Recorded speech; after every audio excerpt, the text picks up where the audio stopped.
years ago, 50 years ago, I stood right here in this spot, 23 years old, had all of my hair and a few pounds lighter. So I come back here again to say that those days, for the most part, are gone. But we have another fight. We must stand up and fight the good fight as we march today. For there are forces, there are people who want to take us back. We cannot go back. We come too far. We want to go forward. Back in 1963, hundreds and thousands and millions of our brothers and sisters could not register to vote. When I stood here 50 years ago, I said, one man, one vote is the African cry. It is ours too. It must be ours. I also said, some people tell us to wait, tell us to be patient. I said 50 years later, we cannot wait, we cannot be patient. We want jobs and we want our freedom now. All of us, it doesn't matter whether we're black or white, Latino, Asian American, or Native American. It doesn't matter whether we're straight or gay. We're one people, we're one family, we're one house. We all live in the same house. So I said to you, my brothers and sisters, we cannot give up. We cannot give out. We cannot give in. We must get out there and push and pull. Now, a few short years ago, almost 48 years ago, almost 50 years ago, I gave a little blood on that bridge in Selma, Alabama for the right to vote. I am not going to stand by and let the Supreme Court take the right to vote away from us. Another civil rights icon, President, founder of Rainbow Push Coalition, the Reverend Jesse L. Jackson, Sr.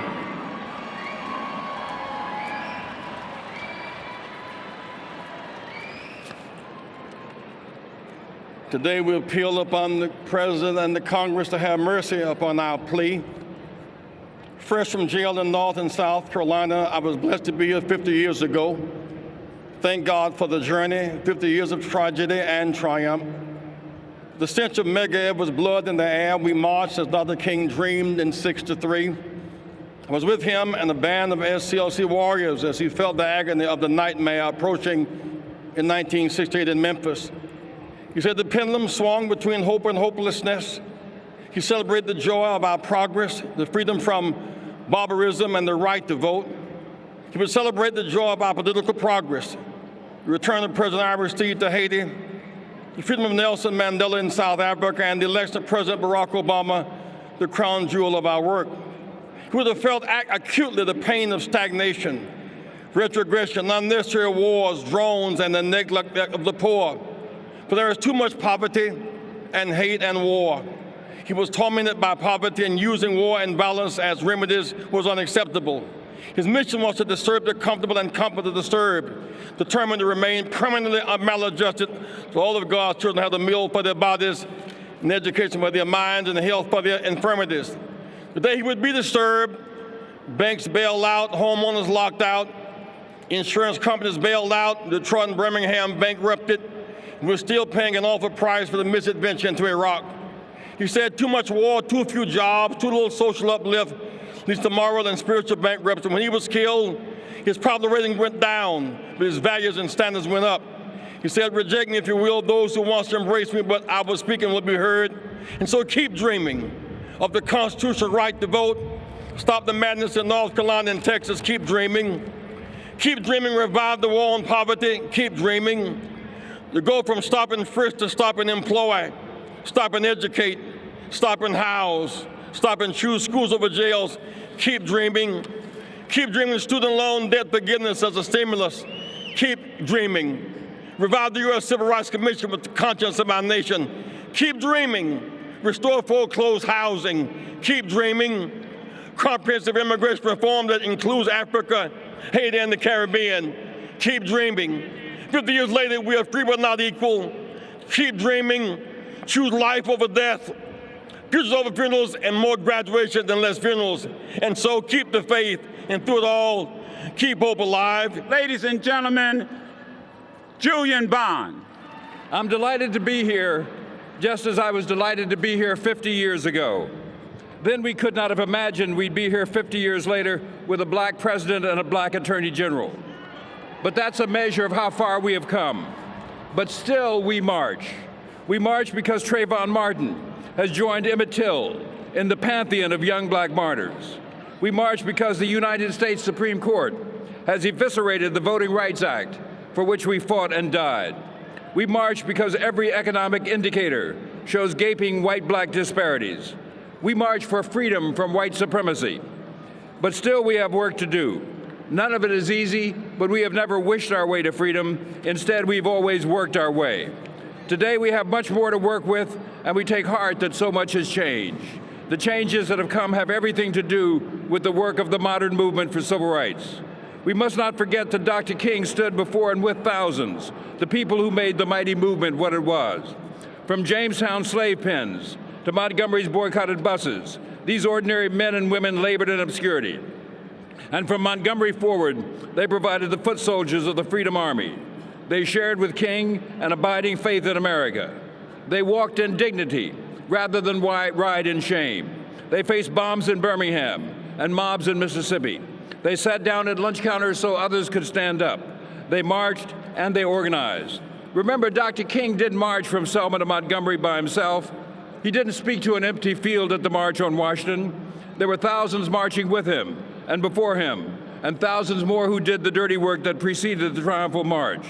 The successful strategies of the modern movement were litigation, organization, mobilization, and coalition, all aimed at creating a national constituency for civil rights. They did not take a bus outing to come to Washington. There will be those that will miscast this as some great social event. But let us remember 50 years ago, some came to Washington having rode the back of buses. Some came to Washington that couldn't stop and buy a cup of coffee till they got across the Mason-Dixon line. Some came to Washington sleeping in their cars because they couldn't rent a motel room. Some came to Washington never having had the privilege to vote. Some came having seen their friends shed blood. But they came to Washington so we could come today in a different time and a different place, and we owe them for what we have today.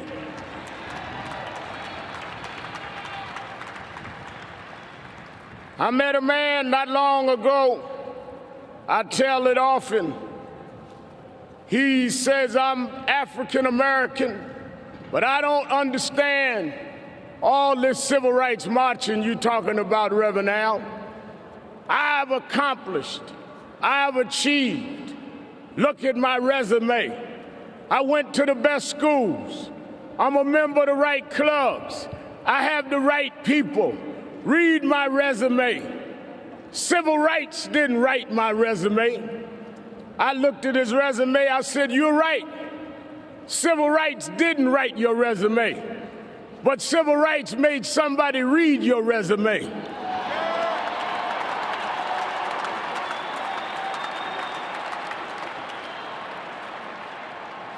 Don't act like whatever you achieved because you were that smart. You got there because some unlettered grandmas who never saw an inside of a college campus put their bodies on the line in Alabama and Mississippi and sponsored you up here.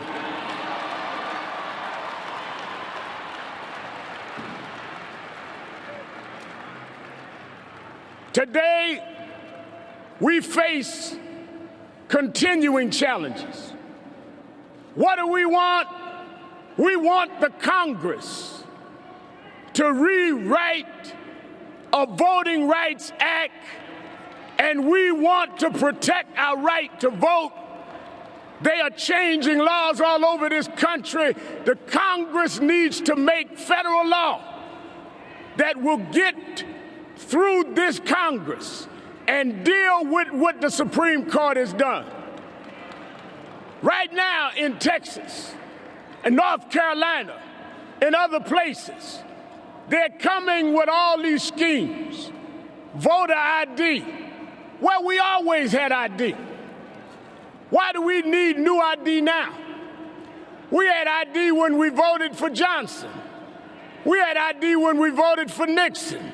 We had ID when we voted for those that succeeded him, Carter, Reagan, Bush, Clinton, Bush again. Why, when we get to Obama, do we need some special ID?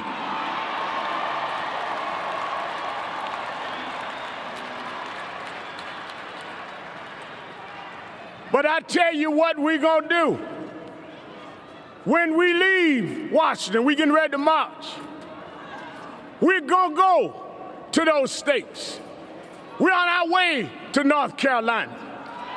We're on our way to Texas. We're on our way to Florida. And when they ask us for our voter ID, take out a photo of Medgar Evers. Take out a photo of Goodman, Cheney, and Swerner. Take out a photo of Viola Luisa. They gave their lives so we could vote. Look at this photo. It gives you the idea of who we are.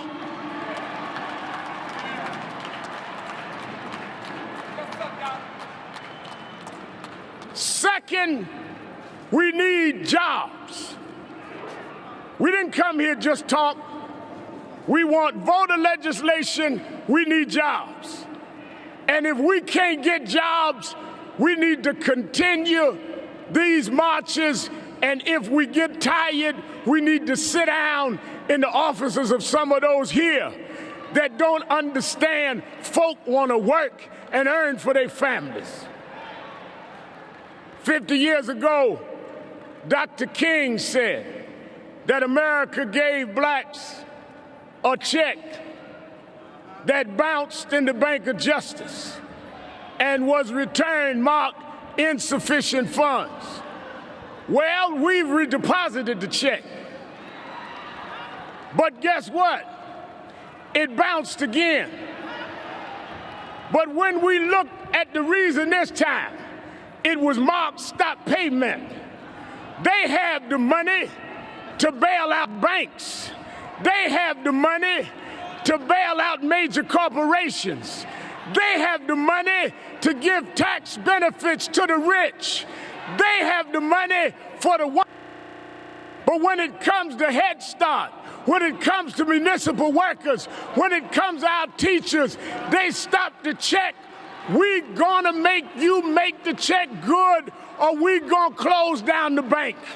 Attorney General Eric Holder. To be here today among so many friends, distinguished civil rights leaders, members of Congress, and fellow citizens who fought, rallied, and organized from the streets of this nation to the halls of our Capitol to advance the cause of justice. 50 years ago, Dr. King shared his dream with the world and described visions for a society that offered and delivered the promise of equal justice under law. He assured his fellow citizens that his goal was within reach, so long as they kept faith with one another and maintained the courage and the commitment to work toward it. And he urged them to do just that by calling for no more and no less than equal justice, by standing up for the civil rights to which everyone is entitled, and by speaking out in the face of hatred, violence, in defiance of those who sought to turn them back with fire hoses, bullets, and bombs, for the dignity of a promise kept, the honor of a right redeemed, and the pursuit of a sacred truth that's been woven through the history of our nation's country, that all are created equal. Now, those who marched on Washington in 1963 had taken a long and difficult road, from Montgomery to Greensboro to Birmingham, through Selma and Tuscaloosa. They marched in spite of animosity, oppression, and brutality, because they believed in the greatness of what this nation could become and despaired of the founding promises not kept. Their focus at that time was the sacred and sadly unmet commitments of the American system as it applied to African Americans. As we gather today, 50 years later, their march is now our march, and it must go on. And our focus has broadened to include the cause of women, of Latinos, of Asian Americans, of lesbians, of gays, of people with disabilities, and of countless others across this great country who still yearn for equality, opportunity, and fair treatment. Dr. King's indelible words helped to alter the course of history, and his work provided the foundation for much of the progress that has followed. But this morning, as we recommit ourselves to his quest for progress, we must note that in addition to Dr. King, we also stand on the shoulders of untold millions whose names may be lost to history, but whose stories and whose contributions must be remembered and must be treasured. Surely those who stood on the Mall in the summer of 1963, but we must also remember those who rode buses, who sat at lunch counters, who stood up to racist governments and governors, and tragically those who gave their lives. We must remember generations who carried themselves on a day-to-day basis with great dignity in the face of unspeakable injustice, sacrificing their own ambitions so that the opportunities of future generations would be assured. But for them, I would not be Attorney General of the United States, and Barack Obama would not be President of the United States of America. We must remember those who labored for wages that measured neither their worth nor their effort. We must remember those who served and fought and died wearing the uniform of a nation that they cared so much about, but which did not reciprocate that devotion in equal measure. Each of these brave men and women displayed a profound love of country that must always be appreciated. It is to these people that we owe the greatest debt. Americans of all races, genders, ethnicities, sexual orientations, and backgrounds who risked everything in order that their fellow citizens and their children might truly be free. Martin Luther King's son, ago, Martin Luther King III. My father, Dr. Martin Luther King Jr., stood upon this hallowed spot.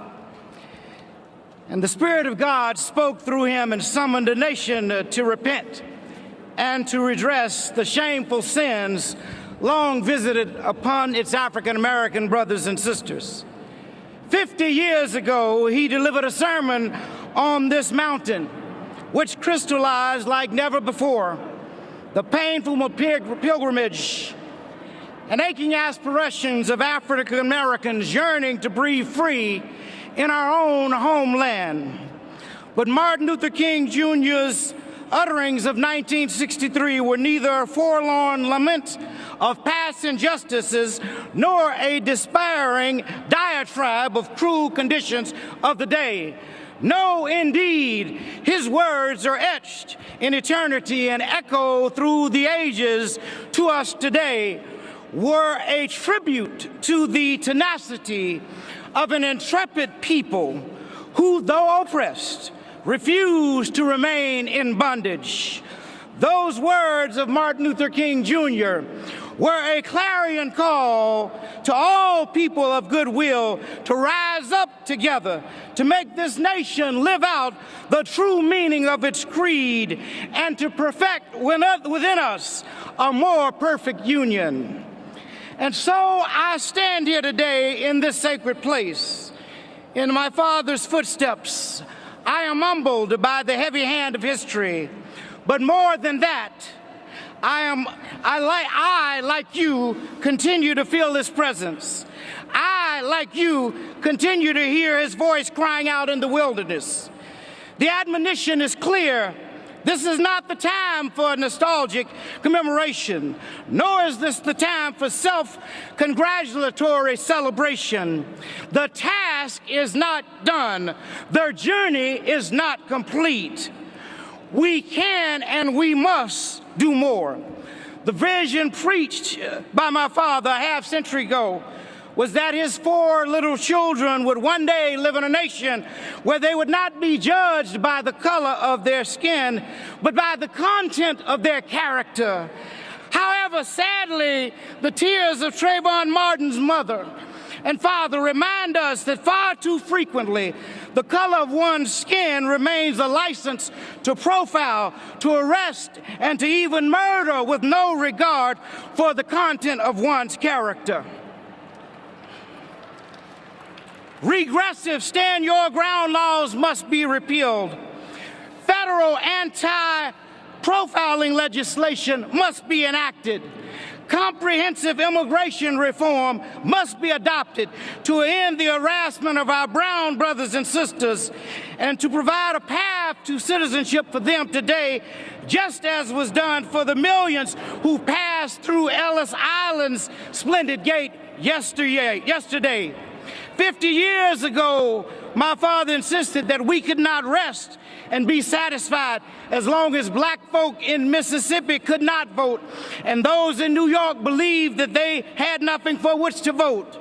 Today, the United States Supreme Court, having recently eviscerating the Voting Rights Act, and with numerous states clamoring to legislatively codify voting suppression measures, not only must we not be satisfied, but we must fight back boldly.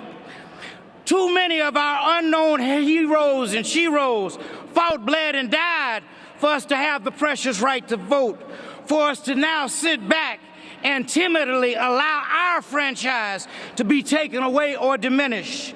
We must not rest until the Congress of the United States restores the Voting Rights Act's protections discarded by a Supreme Court blind to the blatant theft of the black vote.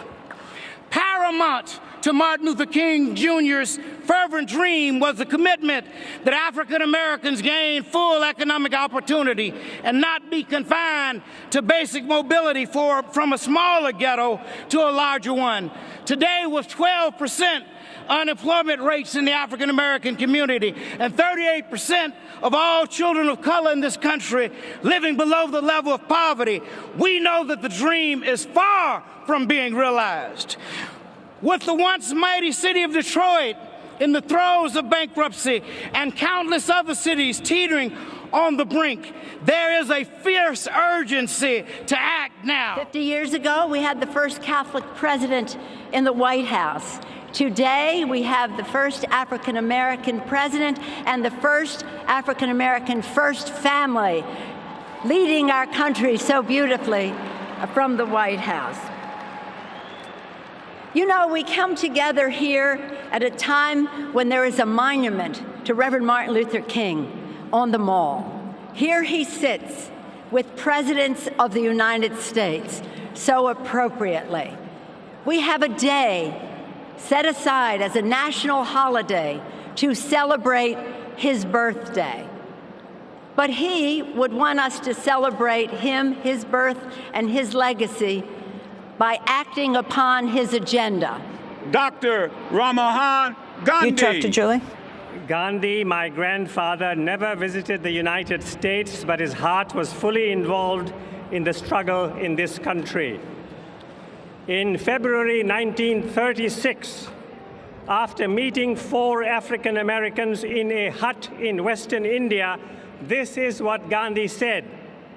Well, if it comes true, it may be through the African Americans that the unadulterated message of nonviolence will be delivered to the world. In 1967, 4 years after the 1963 march, Dr. King said this in New York City: every nation must now develop an overriding loyalty to mankind as a whole. Dr. King added a warning against what he called the apathy of conformist thought within one's own bosom and in the surrounding world. Today, as we underline America's enormous needs, Dr. King's phrase, overriding loyalty to humankind, also demands our attention. Yet conformist thought stops us from trying to assist. We must ask, do we want democracy here, but only dependable friends elsewhere? Representing the American Federation of Labor and Congress of Industrial Organizations, the AFL-CIO, the Executive Vice President, Arlene Holt Baker. 50 years ago, a 23-year-old man by the name of John Lewis asked a question.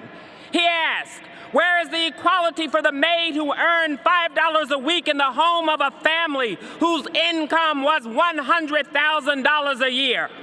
Where is the equality for those of us who work in the southern fields from sunup to sundown for $12 a week?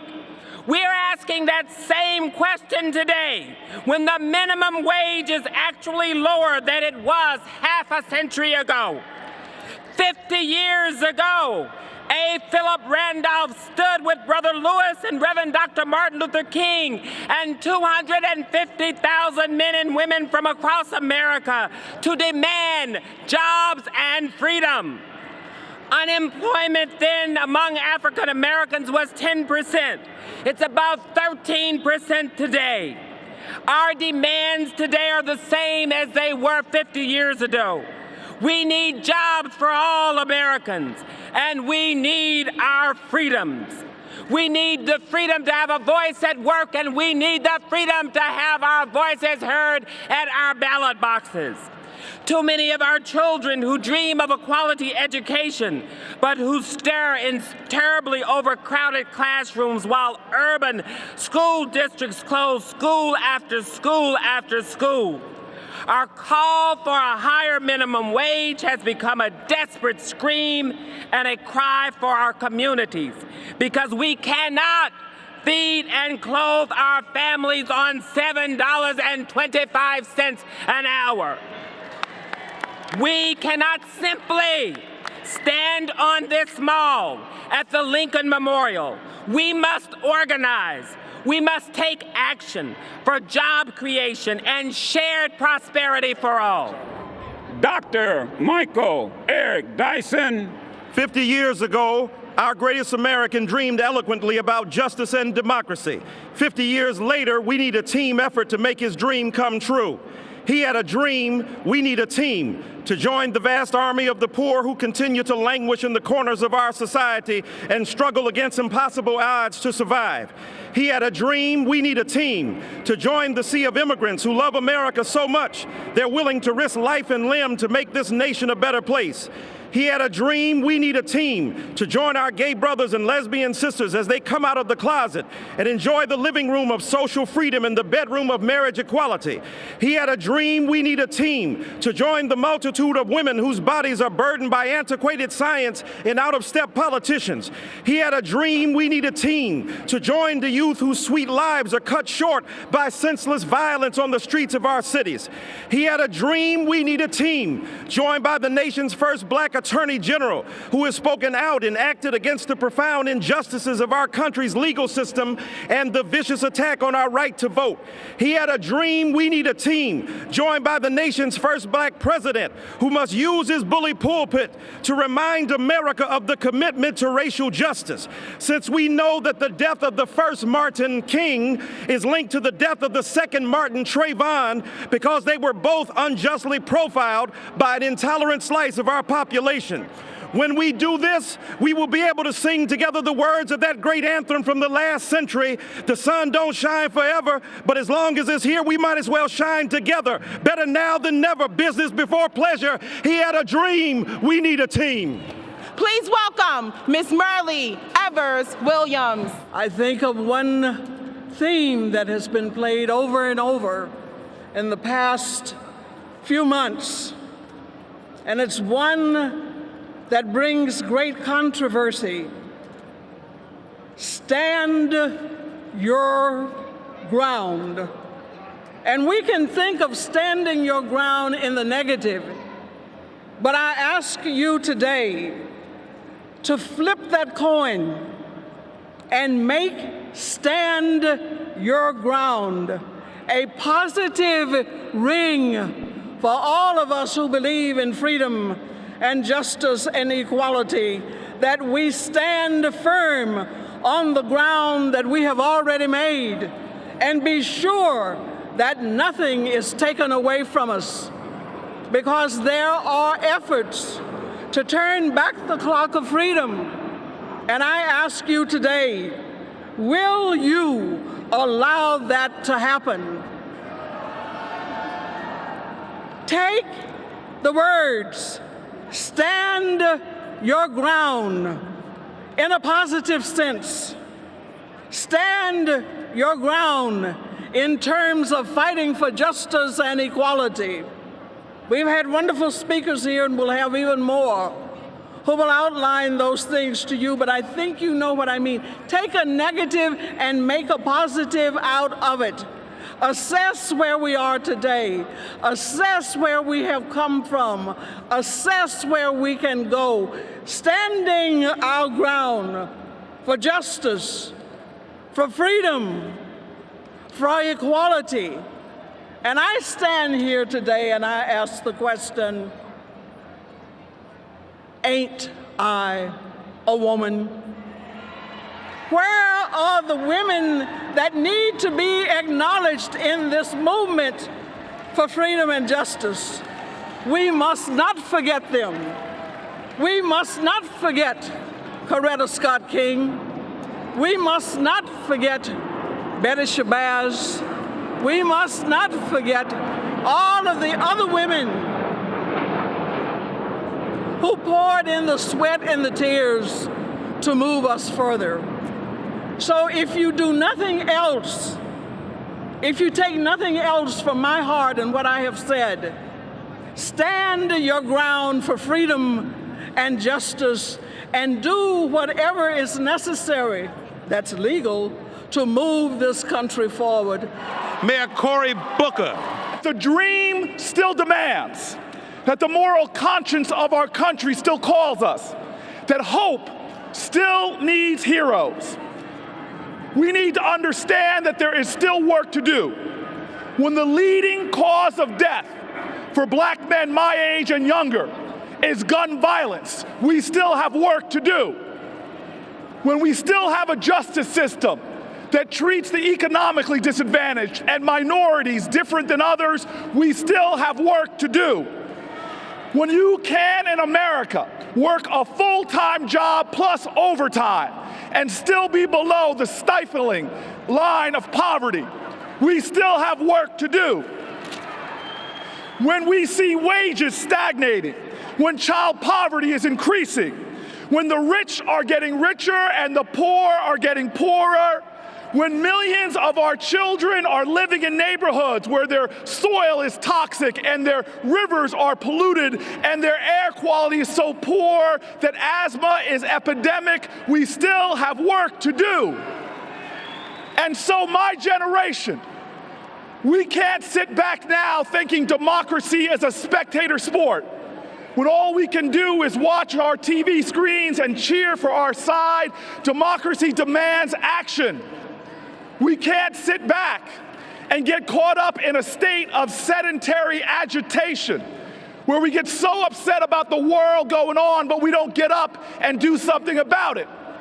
We cannot allow ourselves to let our inability to do everything undermine our determination to do something. And so now I call upon my generation to understand that we can never pay back the struggles and the sacrifices of the generation before, but it is our moral obligation to pay it forward. And so now we must stand like King stood, like thousands of others stood, like Ella Baker stood, like Goodwin and Cheney and Schwerner stood, like the Freedom Riders stood. We must stand now. We must stand until we live in a nation where it doesn't matter who you love, but we don't have second-class citizenship for gay and lesbian brothers and sisters. We must stand now until we become a nation where a woman working the same job as a man gets the same pay. We must stand. We must stand for a country where 20% of our children are not shackled by the chains of poverty. We must stand today. We must stand in my generation. We must stand for equality. We must stand for justice. We must stand like those stood before us, because we still live in a country where anything is possible. But as King said, change will not roll in on the wheels of inevitability. So we must straighten our backs, stand together, and join together until indeed our nation becomes one, where the call of the conscience of children coast to coast, where they say that profound pledge, when we make those words not aspirational but true in our land, that America is a country truly for all of his children, her children, that we are truly a nation with liberty and justice for all. Professor Jeffrey Sachs.